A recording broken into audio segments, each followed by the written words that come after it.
Hello. Welcome to the new chapter of consolidation guys. आज हम consolidation F3 का पढ़ने वाले हैं। सबसे पहले ये वीडियो दो लोगों के लिए है। जो F7 स्टार्ट करने वाला है उसके लिए ये बेसिक वीडियो है, और F3 वाले का पूरा इसमें कंसेप्ट कवर है, तो F3 वालों के लिए ये वीडियो है। मतलब जो लोग F7 पढ़ने वाले हैं उनके लिए मैंने एक ये बेसिक वीडियो बनाया है जिसमें सारे F3 के कंसोलिडेशन के टॉपिक्स कवर होते हैं, और F3 वालों के लिए तो ये पढ़ना ही है। Okay, so moving forward to the first introduction, पहले समझते हैं कि कंसोलिडेशन क्या होता है। तो देखिए, एक ये समझो, ये रिया कंपनी, ओके, ये मेरी कंपनी है, और रिया कंपनी को कोई कंपनी को खरीदना है, मतलब किसी कंपनी को खरीदना है। फॉर एग्जाम्पल, रिया कंपनी को सनफ्लावर कंपनी को खरीदना है। खरीदना है तो खरीदना मतलब क्या, कि पूरे के पूरे पैसे देके खरीद लूं? नहीं नहीं, इसको खरीदना बोलते हैं, ये एक पार्ट है। बट अगर रिया कंपनी 51% शेयर्स ले ले तो भी रिया कंपनी ने सनफ्लावर कंपनी को खरीद लिया है। मतलब रिया की ही कंपनी है सनफ्लावर कंपनी, क्योंकि 51% शेयर्स रिया के पास है। इन शॉर्ट, अगर आप कोई भी कंपनी में 50% से ज्यादा इन्वेस्ट करते हो, कितने परसेंट से ज्यादा? 50% से ज्यादा इन्वेस्ट करते हो तो वो कंपनी आपकी हो जाती है। मैं फिर से रिपीट करती हूँ, वो कंपनी आपकी हो जाती है। आप कोई भी कंपनी में अगर 50% से ज्यादा इन्वेस्ट कर रहे हैं तो वो कंपनी आपकी कंट्रोल में आ जाती है, हो जाती है इन द सेंस। मतलब आप बन जाते हो होल्डिंग, और वो जो दूसरी कंपनी है वो आपकी बन जाती है सब्सिडरी। ओके, आपको ये समझ में आया होल्डिंग और सब्सिडी क्या? होल्डिंग मतलब क्या, कि किसी कंपनी में आपने इन्वेस्टमेंट किया है 50% से ज्यादा, तो that is your holding. And जो कंपनी मतलब आप होल्डिंग बन जाते हो और वो कंपनी आपकी सब्सिडरी है। ओके, चलो ये सब तो ठीक है। अब मैं आपको थोड़ा सा एक्सप्लेन करती हूँ बैलेंस शीट कैसे बनाते हैं। ध्यान से सुनना, ध्यान से सुनना। ये रिया कंपनी है और ये सनफ्लावर कंपनी है, पर आप दोनों तो अब एक हो गए हो। आप दोनों तो अब एक हो गए हो। तो एक हो गए हो का मतलब क्या है मैम? आप थोड़ा समझाइए तो सुनना। एक हो गए हो का मतलब क्या है? देखिए, जो आपकी इक्विटी होती है, इक्विटी में चार चीजें आती है। कितनी चीजें? चार, जो आपने बहुत बार पढ़ी है। मतलब मैं अगर to be precise, share capital में चार चीजें आती है। कितनी चीजें आती है? चार। Equity share capital, yes. Share premium, revaluation, surplus and retain earnings, yes guys. तो ये चार चीजें आती है शेयर कैपिटल में। ओके, तो ये जो सारी की सारी चीजें हैं, ये होल्डिंग की आप लिखोगे। किसकी लिखोगे? होल्डिंग। और इसमें होल्डिंग कौन है? रिया कंपनी। इसमें होल्डिंग कौन है?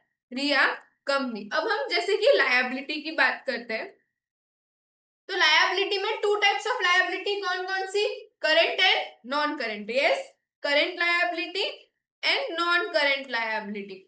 तो ये दोनों की हो गई, क्योंकि अब वो कंपनी भी मेरी हो गई, तो उसकी सारी असेट मेरी, उसकी सारी लायबिलिटी मेरी। मैं फिर से रिपीट करती हूँ, उसकी सारी असेट्स मेरी, उसकी सारी लायबिलिटी मेरी।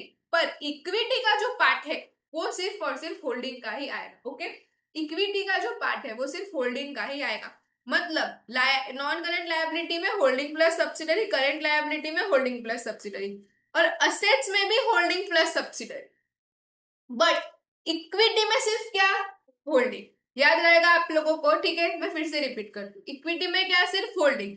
लायबिलिटी में नॉन करंट, करंट। असेट में होल्डिंग, सब्सिडरी, दोनों। सब में ये लायबिलिटी और असेट दोनों का कंबाइन होगा, बट इक्विटी सिर्फ किसका होगा? होल्डिंग का।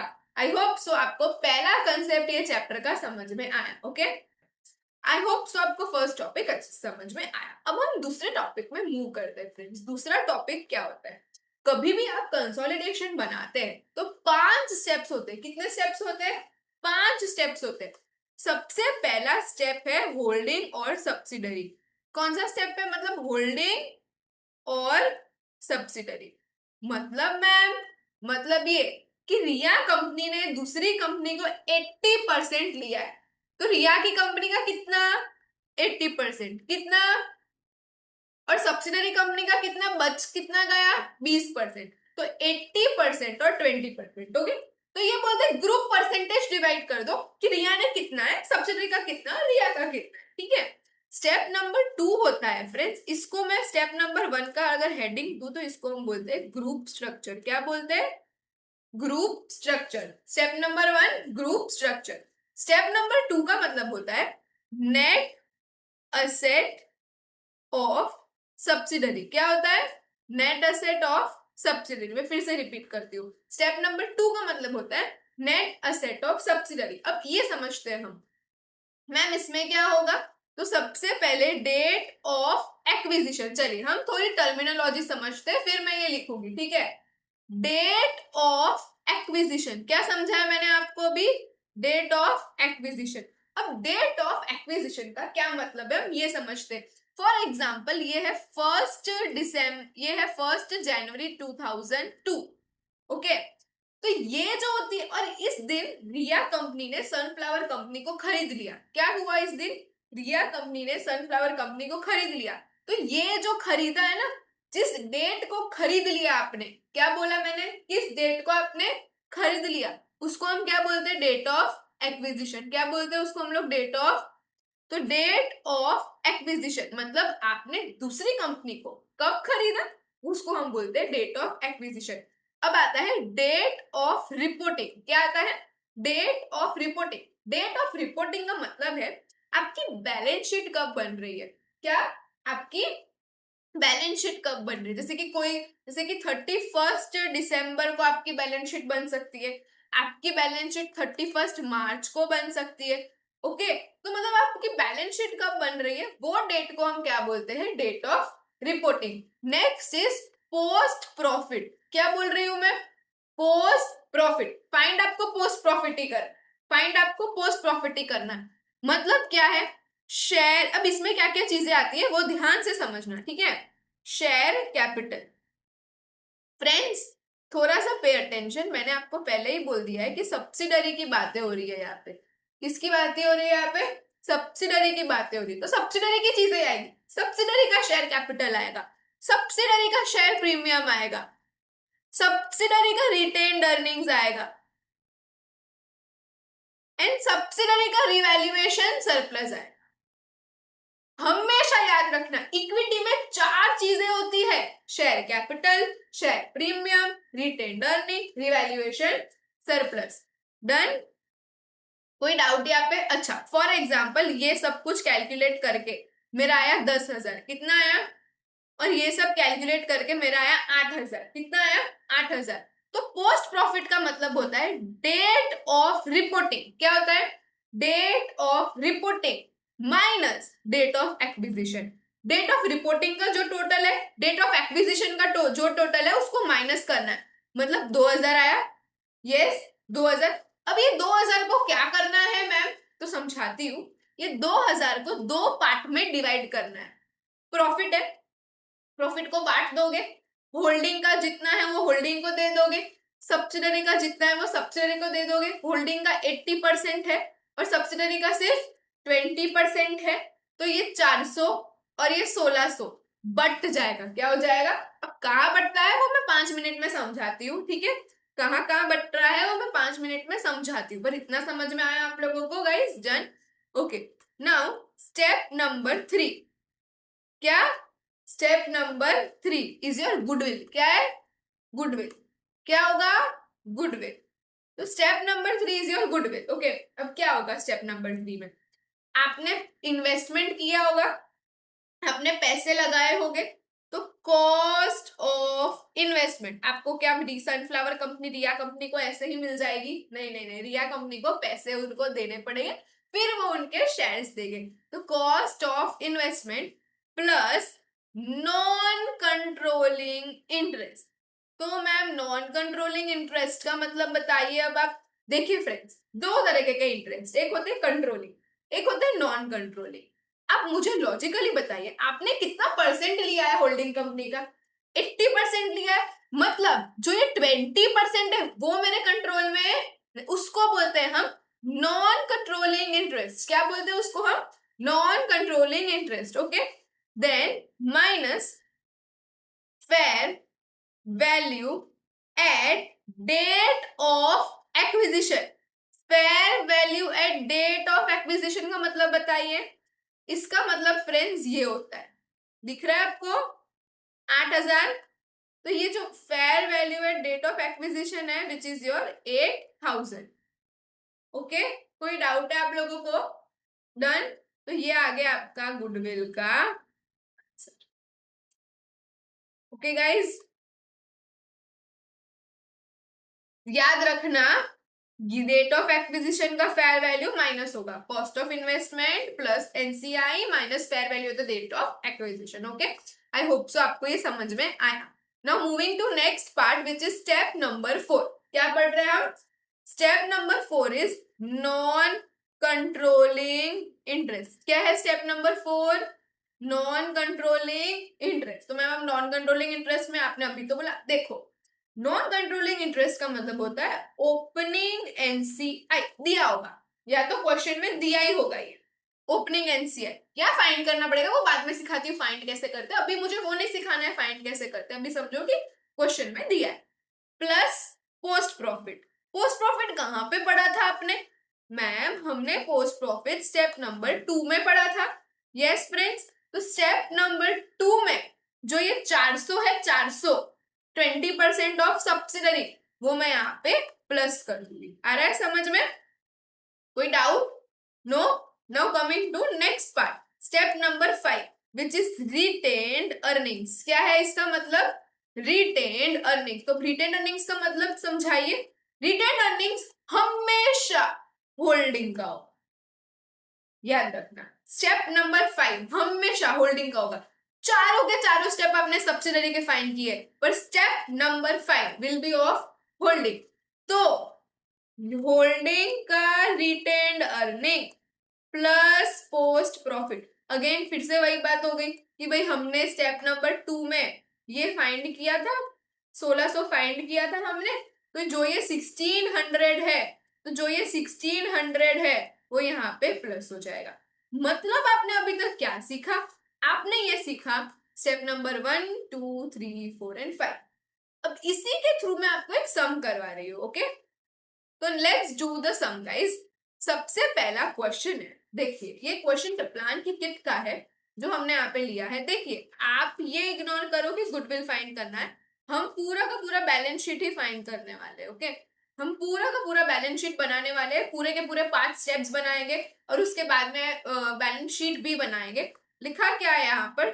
In order to illustrate the various working involved in consolidated statement of financial position, we will use the example of D group करके ग्रुप है, performing each calculation in turn and finally compiling the consolidated financial statement. Okay guys, दो company है, एक company है D, एक company है J. Okay, D और J की बातें चल रही है। D acquired 80% of holding on 1st January 2008. 1st January 2008 क्या है? डेट ऑफ एक्विजिशन क्या है? मैं फिर से रिपीट कर रही हूँ, 1st January 2008 क्या है? Date of acquisition. आपने कितना परसेंट लिया है? 80% लिया है। अब एट दिस डेट जे का रिटर्न अर्निंग मतलब डेट ऑफ एक्विजिशन, ये क्या लिखा है? At this date. At this date का मतलब होता है डेट ऑफ एक्विजिशन। तो डेट ऑफ एक्विजिशन के दिन रिटेन्ड अर्निंग 20,000 है, रिटेन्ड अर्निंग्स 20,000 है। On this date the fair value of 20% NCI दे दिया है। देखो एनसीआई कितना दे दिया है? 12,500 दे दिया है। अब मैम डेट ऑफ एक्विजिशन तो मुझे पता चल गई, डेट ऑफ एक्विजिशन है मेरी 1st 1/2008। अब डेट ऑफ रिपोर्टिंग कितना है वो भी चेक कर लो। डेट ऑफ रिपोर्टिंग है मेरा 31st December 2008। यस कि नो? Yes, 31st December 2008। तो आपको एक चीज पता चल गई है कि ये दोनों के दोनों 12 महीने, मतलब यहाँ पर सॉर्टेड है, पूरे के पूरे 12 महीने का कैलकुलेशन कुछ भी करवाए। यस गाइस, ये बहुत इंपॉर्टेंट है, आप याद रखना। ईयर एंड से मजाक मत करना वरना क्वेश्चन में आपके आंसर्स हमेशा गलत आएंगे। Okay, so moving forward friends, moving forward, सबसे पहला step number 1, step number 1 which is your group structure, which is your group structure.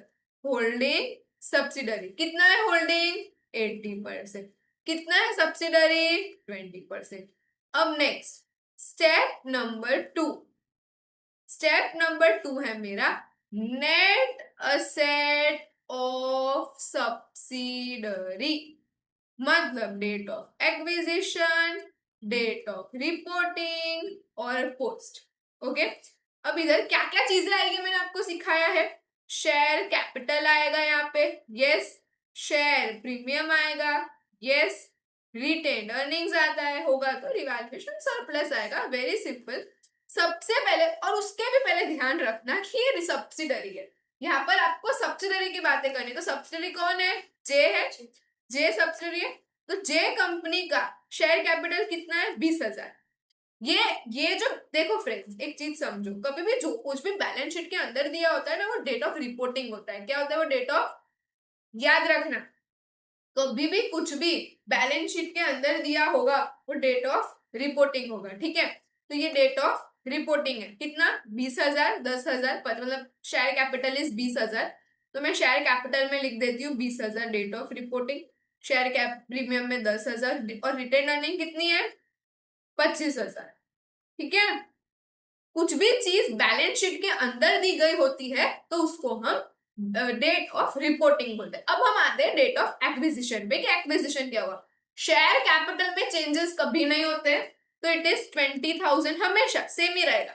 Date of acquisition और डेट ऑफ रिपोर्टिंग का सेम ही रहता है, ओके, ऑलमोस्ट केसेस में same रहता है। अब हम आगे की बात करते हैं। देखो रिटेन्ड अर्निंग का यहाँ पे कैलकुलेशन दिया है। रिटेन्ड अर्निंग देखो क्या लिखा है, at this date retained earning stood 20,000, है ना, लिखा है यहाँ पे कि रिटेन्ड अर्निंग 20,000 है डेट ऑफ एक्विजिशन पर, तो दिस इज 20,000। और शेयर प्रीमियम का तो कोई भी कैलकुलेशन नहीं दिया है, तो शेयर प्रीमियम इज 10,000, है ना। जो डेट ऑफ रिपोर्टिंग में वही डेट ऑफ एक्विजिशन में। अगर कोई भी डिटेल नहीं दी होती है तो जो डेट ऑफ रिपोर्टिंग में है वही डेट ऑफ एक्विजिशन में हो। डन है। तो अब मैं अगर इसका टोटल करती हूँ तो ये 50,000 हो गया और ये 55,000 हो गया, ओके। और अब इन दोनों का डिफरेंस मतलब क्या? Date of reporting minus date of acquisition is 5,000। मैं इसको बाइफरकेट कर दूंगी 80% और 20% में। कितना जाएगा स्टेप नंबर 5 में? 4,000। और स्टेप नंबर 4 में 1,000, करेक्ट। कॉमन सेंस की बात है। Done guys. तो ये स्टेप 2 हो गया, ठीक है। अब हम लोग करेंगे स्टेप 3। क्या करेंगे हम लोग? स्टेप 3 क्या है वो मेरा? गुडविल। गुडविल में क्या आएगा? Cost of investment plus NCI minus fair value at the date of acquisition. तो कितना है मेरा कॉस्ट ऑफ इन्वेस्टमेंट? देखो यहाँ पे लिखा हुआ है इन्वेस्टमेंट इन जे, कितना? 60,000। कितना इन्वेस्टमेंट इन जे? 60,000। तो मेरा 60,000 का इन्वेस्टमेंट है। एनसीआई, एनसीआई कितना है मेरा? 12,500।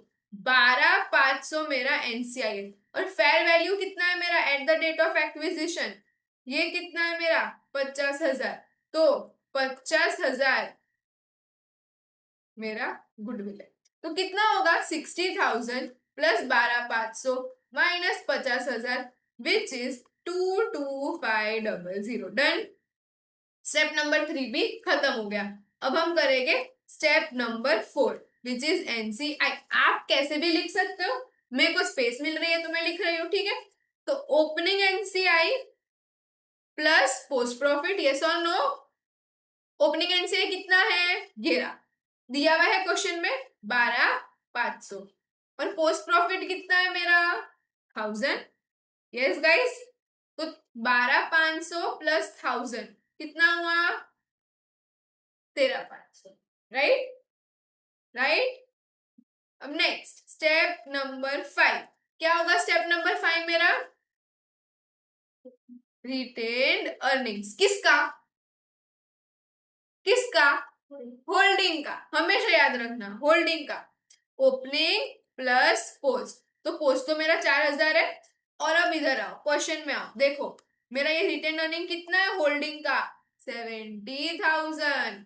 तो 70,000 और ये 4,000, तो 70। ये बना लिया आप लोगों ने, बस आधा सम खत्म हो। अब और सम 5 मिनट्स का है, हम वो भी कवर करेंगे। हम क्या बनाने वाले हैं? Balance sheet. क्या बनाने वाले? तो हम ऐसा लिखेंगे, बैलेंस शीट, या तो आप कंसोलिडेटेड फाइनेंशियल स्टेटमेंट भी लिख सकते हैं। देखिए आप ये लिख सकते हैं, consolidated financial statement as on, कब, ईयर एंड 31 मार्च 2000, सॉरी 31 दिसंबर है 2008। ओके, तो सबसे पहले यहाँ पर क्या आएगा, असेट। यस, असेट लिखेंगे। असेट में मैंने आपको क्या सिखाया है, दोनों का प्लस करेंगे। देखो क्या लिखा है यहाँ पर, 85 प्लस 80, ठीक है, तो कितना होगा, तो आएगा non current asset property plant and equipment, कितना 103,000। ओके, सबसे पहला है। अब ध्यान से सुनना मेरी बात, ध्यान से सुनना, इन्वेस्टमेंट इन जे वो नहीं लिखेंगे, वो हम नहीं लिखेंगे, वो आपने गुडविल के कैलकुलेशन में इंक्लूड कर दिया है पहले से, तो हम यहाँ पर लिखेंगे गुडविल। क्या लिखेंगे, गुडविल। गुडविल आपकी असेट होती है, 2250 का, 00 का आपका गुडविल है, राइट, ये रहा। अब देखो करंट असेट दिया है, तो दोनों का प्लस करो, 1,60,000 प्लस 84,000 विच इज 2,44,000। तो मेरा करंट असेट आएगा 2,40,000। डन गाइस, कोई डाउट है आपको यहाँ पे, आई होप सबको कोई डाउट नहीं। ओके, तो दिस वाज योर असेट वाला पार्ट। अब हम लोग करेंगे इक्विटी एंड लायबिलिटी वाला पार्ट। ओके, तो मैंने आपको क्या सिखाया, इक्विटी आएगा मतलब शेयर कैपिटल आएगा, मैं हमेशा इक्विटी इक्विटी बोल देती हूँ but it is share capital. Okay, तो शेयर कैपिटल, तो शेयर कैपिटल में इक्विटी शेयर कैपिटल आएगा, किसका, सिर्फ और सिर्फ किसका, होल्डिंग का, तो this is 65,000। Okay, 65,000। Share premium किसका, सिर्फ और सिर्फ होल्डिंग का, कितना है 35,000। रिटर्न अर्निंग किसका, सिर्फ और सिर्फ कितना है, यही तो गड़बड़ करोगे, बैलेंस शीट का नहीं, हमने यहाँ पे फाइंड किया ना नया रिटर्न अर्निंग विच इज 74,000। और क्या लिखा है, रिवैल्यूएशन सरप्लस लिखा है, नहीं है, ठीक है, बस खत्म। और क्या बचा हमारा, एनसीआई, याद रखना क्या आएगा, एनसीआई, हमेशा ये हो जाए फिर एनसीआई लिखेंगे। एनसीआई कितना है आपका, 13,500। और लास्ट चीज मेरा करेंट लायबिलिटी, क्या है मेरा, कितना है मेरा current liability, 1,35,000 plus 40 which is 1,82,000। Done guys, done. Current liability plus होगा। ओके, चलो टोटल देखते हैं कितना आ रहा है, दोनों का टोटल देखते हैं, असेट का भी और इसका, 103,000 प्लस 225,000, ये मेरा आ रहा है 36,95,000। असेट आया इतना। ओके, नाउ मूविंग टू ये वाला part, 65,000 plus 35,000 plus 74,000 plus 135,000 plus 182,369। एक मिनट, बट आई होप सो आपका ये फर्स्ट सम कंप्लीट हो गया, राइट गाइस। तो मूविंग टू फर्स्ट, और देखो हमारा भी फर्स्ट सम खत्म हो गया। ओके, हमारा फर्स्ट सम खत्म हो गया। अब हम दूसरा फर्स्ट एडजस्टमेंट कर रहे हैं। क्या कर रहे हैं, फर्स्ट एडजस्टमेंट। फर्स्ट एडजस्टमेंट मतलब क्या मैम, फर्स्ट एडजस्टमेंट है मेरा फेयर वैल्यू एडजस्टमेंट। क्या है मेरा first adjustment, fair value adjustment.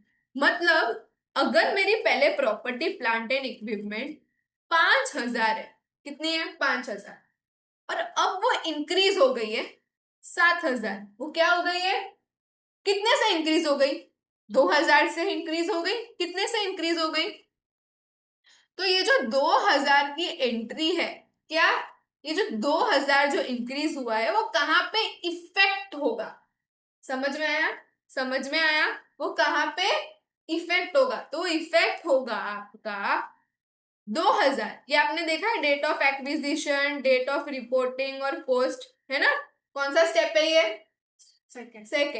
तो ये इधर डेट ऑफ एक्विजिशन में प्लस हो जाएगा, डेट ऑफ रिपोर्टिंग में भी प्लस हो जाएगा, ये 2,000। मैं फिर से रिपीट करती हूँ, 5,000 की असेट थी, 7,000 हो गई है, कितने से बढ़ गई है? 2,000 से वो असेट बढ़ गई है। तो इसका इम्पैक्ट किधर होगा? डेट ऑफ एक्विजिशन में प्लस होगा, डेट ऑफ रिपोर्टिंग में प्लस होगा। ये फर्स्ट फर्स्ट अब सेकेंड, जब आप बैलेंस शीट बनाते हो तब आप लिखते हो असेट में प्रॉपर्टी प्लांट एंड इक्विपमेंट, फिर आप क्या लिखते हो? Holding plus subsidiary plus fair value increase, plus fair value increase मतलब और प्लस 2,000। किसी को कोई डाउट है यहाँ पे? No doubt, okay. चलो अब हम ये क्वेश्चन नंबर 2 करते हैं। गाइस शांति से पढ़ना, समझना, बहुत इजी सम है, 5 मिनट्स में खत्म हो जाएगा, but we need to maintain at least some speed ताकि आप ये सम्स फटाफट करो, ठीक है। पहले हम रिक्वायरमेंट देखो, रिक्वायरमेंट अगेन ये सब छोड़ो, रिक्वायरमेंट हमारा वही है कि बैलेंस शीट बताइए। क्या बताइए? बैलेंस शीट बनाना है भाई, कुछ भी हो जाए। चलो, hazelnut company acquired, hazelnut company ने 80% पेपरमिंट एक्वायर किया है। कब किया है? कब किया है? 1 जनवरी 2003 में एक्वायर किया है, ठीक है। और कितने पैसे दिए? कितना इन्वेस्टमेंट किया है? 1 मिलियन का इन्वेस्टमेंट किया है, 1 मिलियन का। एट दैट डेट मतलब at the date of acquisition return earning दे दी है, हाँ। रिवैल्यूएशन सरप्लस दे दिया है, हाँ। अब at the acquisition of fair value of peppermint plant exist मतलब सुनो ध्यान से, ये लाइन यही तो एडजस्टमेंट है हमारा, यही तो एडजस्टमेंट है कि एक प्लांट है उसकी वैल्यू 2 लाख से ज्यादा हो गई है। किससे ज्यादा हो गई है? 2 लाख से। गाइस छोटा सा एक चीज समझाओगी क्योंकि आप लोग F3 में हो या आप लोग F7 स्टार्ट कर रहे हो। 000 ये दिख रहा है आपको? मतलब ये 1,000 नहीं है सिर्फ, ये 1,000 है और प्लस 3 जीरो है, ठीक है। इसका मतलब अब एक चीज ध्यान रखना, ये जो ऊपर जितनी भी आपको इंफॉर्मेशन, देखिए ये छोटी छोटी बातें जो स्टूडेंट्स को याद करनी होती है, समझनी होती है, और आप इसमें मिस्टेक्स कर देते हैं। ये जो ऊपर आपको दिख रहा है ना, ये जो ऊपर आपको दिख रहा है, ठीक है, तो ये जो है ना, जैसे कि 1 मिलियन के आगे 6 जीरो आते हैं तो पीछे के 3 हटा दो, है वो 1 मिलियन ही, बट मैं आंसर क्यों शॉर्ट लाना चाहती हूँ इसीलिए मैं ऐसे करती हूँ, ओके डन। तो आई थिंक आपको ये समझ में आया, ओके। और एनसीआई की वैल्यू भी दे दी है, एनसीआई की वैल्यू है 3,18,000 मतलब मैं क्या बोलूँ 380। यस, ये जो है कितने से बढ़ गया? 200 से, इसमें भी 3 से हटा दो, इसमें मतलब आप समझ गए आई होप सो मैं क्या बोलना चाह रही हूँ। अब हम सम स्टार्ट करते हैं। तो फर्स्ट ग्रुप स्ट्रक्चर कितना होगा? ग्रुप स्ट्रक्चर 80% और सब्सिडरी का। स्टेप नंबर 2 क्या होगा? नेट असेट किसका? सब्सिडरी का। Net asset of subsidiary, date of acquisition, date of reporting and post. इधर आएगा share capital, share premium, retain earning, revaluation surplus and fair value adjustment, and fair value क्योंकि plant की value बढ़ गई है। अब शेयर कैपिटल कितना? Share capital is my 400। Share premium कितना? शेयर सॉरी शेयर प्रीमियम तो है ही नहीं। रिवैल्यूएशन सरप्लस कितना है? 100। ओके अब ऊपर देखो, ऊपर देखो, ऊपर भी इंफॉर्मेशन दी हुई है, ऊपर भी दिया है 100, मतलब दोनों का डेट ऑफ एक्विजिशन और डेट ऑफ रिपोर्टिंग सेम है। क्या है? सेम है। अब शेयर प्रीमियम नहीं दिया तो कुछ नहीं लिखेंगे, 100 और 100। Retain earning, retain earning at the date of reporting is 300 है ना, तो 300 है डेट ऑफ रिपोर्टिंग। और डेट ऑफ एक्विजिशन कितना है? ये रहा, हाँ सॉरी 2, नहीं नहीं नहीं, कहा गया कहा गया, ये रहा 125, 120। Okay guys, fair value adjustment है। कितने से बढ़ रही है असेट? कितने से बढ़ रही है असेट? 200 से। देखो ये भी, यस यस, 200 से मेरी असेट बढ़ रही है।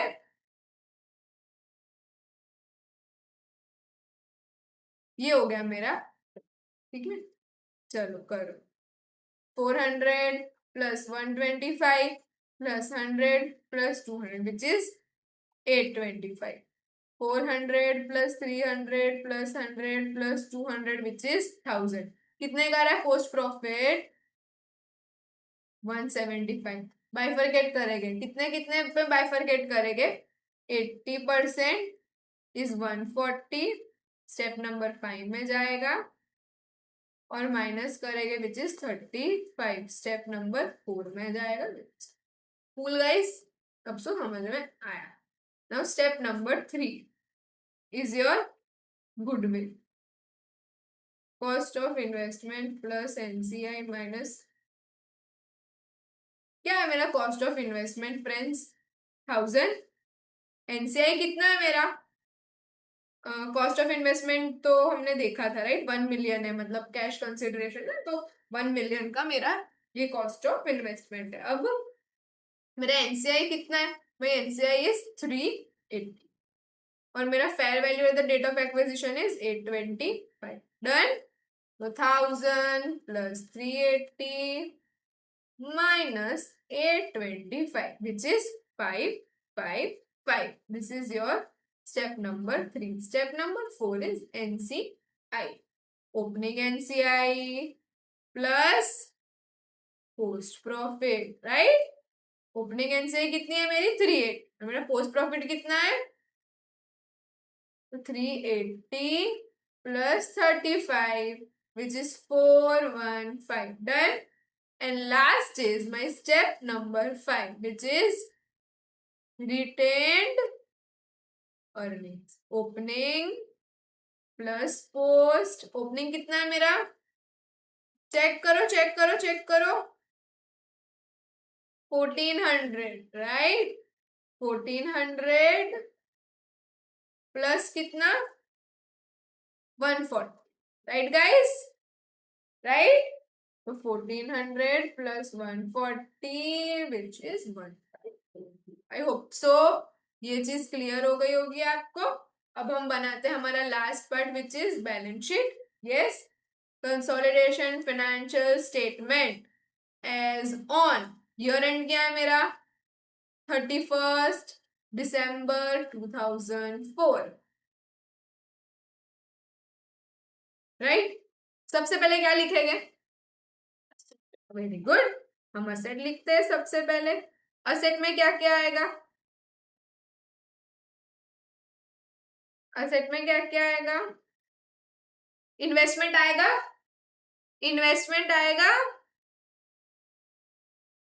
आएगा इन्वेस्टमेंट? नहीं, इन्वेस्टमेंट नहीं आएगा, उसके जगह पे क्या आएगा? गुडविल। ओके, फिर क्या आएगा? Property plant and equipment, holding plus subsidiary plus fair value adjustment. कितना है मेरा फेयर वैल्यू एडजस्टमेंट? 200 है, right?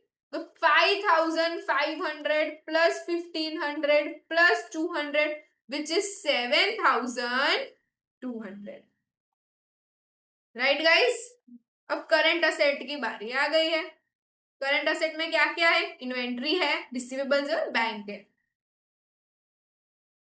Inventory, receivables, bank. Inventory कितना है मेरा?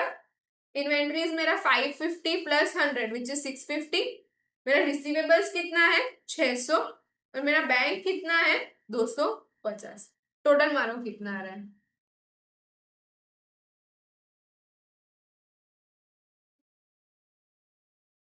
सबका टोटल मारना है। 9255 आ रहा है, चेक करो, ठीक है? चेक कर लेना एक बार। एंड लास्ट इज मेरा शेयर कैपिटल, मतलब इक्विटी एंड लायबिलिटी, जिसमें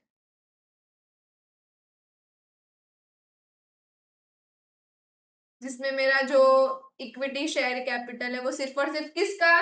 होल्डिंग का। तो कितना है वो? 1800। रिवैल्यूएशन सरप्लस कितना है? 200। रिटेन अर्निंग कितना है? स्टेप नंबर 5 में मैंने फाइंड किया, रिटेन अर्निंग कितना है? 1540, विच इज 1540। ये हो गया। अब एक और आएगा, क्या आएगा? एनसीआई आएगा। कितना है मेरा एनसीआई? 415, राइट? अब सुनो, मेरे को यहाँ पे स्पेस नहीं है, मैं इसलिए इधर लिख देती हूँ। आप लोग थोड़ा सा एक ही पेज मैंने छोड़ा है, इतना बहुत इनफ है। आप लोग वैसे करना, ठीक है? Non controlling non current liabilities 3000 plus 400, it is 3400. Okay, हो जाएगा, चलो ये भी.